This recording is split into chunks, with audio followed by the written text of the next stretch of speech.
नमस्कार, मी पंजाब डक.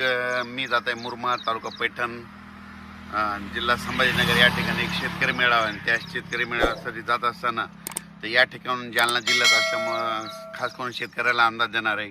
कारण की बऱ्याच शेतकऱ्याचे गहू काढणं चालू आहे, हरभरा काढणं चालू आहे. तर आज आहे 27 मार्च 2026. तर आज देखील तुम्हाला एक सांगू इच्छितो की अहिल्यानगर जिल्ह्यामध्ये, म्हणजे अहिल्यानगर जिल्ह्यामध्ये राहुरी त्या परिसरामध्ये, पुणेकडे, कोकणाकडे आज देखील बऱ्याच ठिकाणी पावसाला सुरुवात होणार आहे. म्हणून हा अंदाज लक्षात. म्हणजे आज हे पाऊस सर्व दूर नाही, पण कोकणाकडे हा पाऊस आहे म्हणून हा अंदाज सर्व शेतकऱ्यांना लक्षात. पण राज्यातल्या सर्व शेतकऱ्याला सांगू इच्छितो की ज्यांचा कोणाचा गहू असेल, हरभरा असेल, कांदा असेल, तर तुम्ही काय करा, 29 तारखेपर्यंत तुम्ही काढून झाकून घ्या. कारण की 29 तारखेला राज्यात पावसाला सुरुवात होणार आहे. मग 29 तारखेला सुरुवात कुठं होणार आहे, तर नंदुरबार जिल्हा, धुळे जिल्हा, मालेगाव, त्या नाशिक त्या परिसरामध्ये, दोंडाईचा त्या पट्ट्यामध्ये पावसाला सुरुवात होणार आहे. म्हणून हा अंदाज सर्व शेतकऱ्यांनी.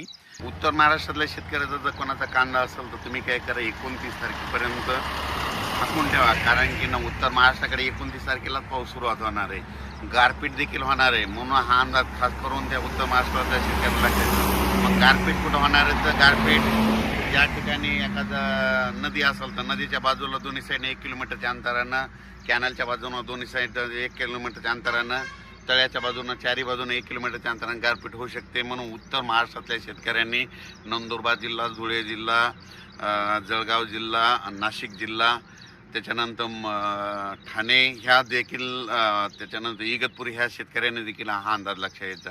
त्याच्यानंतर आपण काय करू, आता इकडं विदर्भाकडून, विदर्भातल्या वर्धा, नागपूर, भंडारा, गोंदिया, चंद्रपूर, यवतमाळ, वाशिम, हिंगोली, नांदेड, बुलढाणा, अकोला, अमरावती ह्या जिल्ह्यातल्या सर्व शेतकऱ्याला सांगू इच्छितो की तुम्ही 30 तारखेपर्यंत तुम्ही आपला गहू असेल, हरभरा असेल, आलेला गहू असेल तर काढून घेऊ शकता, झाकून ठेवू शकता.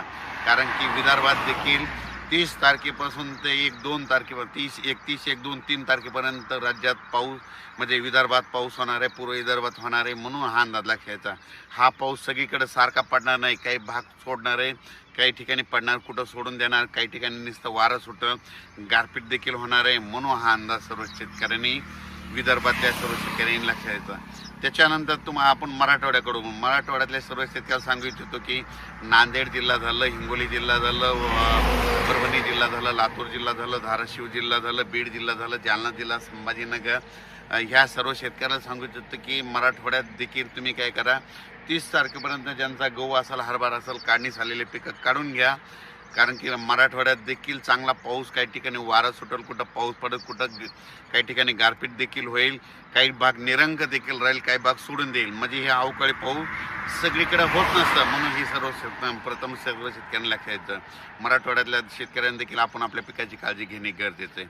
त्याच्यानंतर राज्यात तुम्हाला सांगायचं झालं तर कोकणपट्टीतल्या आंबा उत्पादक शेतकऱ्यांना सांगू इच्छितो की कोकणात देखील, म्हणजे कोकणपट्टी म्हणजे साताऱ्यापासून तर डायरेक्ट इगतपुरीपर्यंत ह्या कोकणपट्टीमध्ये देखील चांगला पाऊस होणार आहे. काही काही ठिकाणी खूप गारपीट होणार आहे, काही ठिकाणी म्हणजे जिथं जास्त डोंगर भागात तिथं जास्त गारपीट होणार आहे. म्हणून हे कोकणपट्टीतल्या लोकांनी अंदाज लक्षात यायचा. पुण्याच्या शेतकऱ्यांनी अंदाज लक्षात घ्यायचा. दोन, पुणे, त्या बारामती, त्याच्यानंतर अहिल्यानगर, संगमनेर ह्या पट्ट्यातल्या देखील कांदा उत्पादक शेतकऱ्यांनी आपण आपल्या कांद्याची काळजी घ्यावी. कारण की चांगला पाऊस बरसणार आहे. म्हणून हे लक्षात यायचं. गारपीट देखील होणार आहे, वारं देखील सुटणार आहे. म्हणून हे अंदाज लक्षात यायचा. त्याच्यानंतर तसेच महाराष्ट्राच्या बाजूला तेलंगणा आहे. तर तेलंगणातले डोंगळे तहसील, डोंगळे त्या शेतकऱ्याला सांगू इच्छितो की तुम्ही काय करा, 30 तारखेपर्यंत तुमचा गहू असेल, कांदा असेल, धान असेल तर तुम्ही काय काळजी घ्या. कारण की तेलंगणात देखील पाऊस पडणार आहे. त्याच्यानंतर कर्नाटककडे देखील तुम्हाला सांगू इच्छितो, कर्नाटकमध्ये